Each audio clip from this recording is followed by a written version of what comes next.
Hello, and welcome to Voluntold Detail. I'm your host and narrator, Millennial Shipbird. And today is part two of the Battles of Athens in Athens, Tennessee, McMinn County, 1946. At this point, the sheriff got all the ballot boxes to the jailhouse.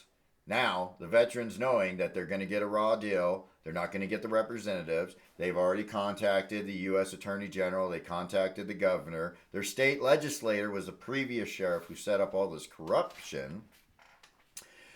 So they go to the Second Amendment and form a militia and a partisan government. Now, the nonpartisan political party is now in charge of the city.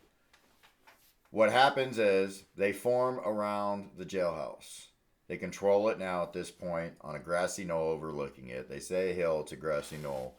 And at this point, they get themselves, about 100 guns. Thompson machine guns, M1 Grands, a bunch of 1917 or Enfield rifles. And they proceed to hold these guys down. Now, it's their state legislator, that asshole Cantrell and Mansfield. They call the governor. Please send us the National Guard. The governor washes his hands of that shit. So then they scream out to the veterans, the National Guard's coming in. So these partisans, they know that they got to get this over with and over this fast. They got to get those ballot boxes and prove what these guys are doing.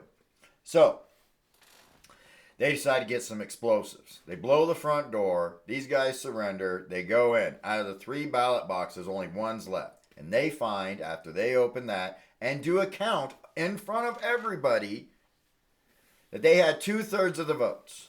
With 2/3 of the votes, their government took over until there were recognition and help from the state. So, all this went public. The nation was surprised and shocked all over this. Nobody was really hurt, but because of the explosion, there was more severe damages done to the other side. This is what happens after you try every feasible means of possible of the First Amendment. You use the Second Amendment. And right after that, they restored order and went back to the First Amendment once they achieved their goals. They did not stick to the Second Amendment and then fight somebody else.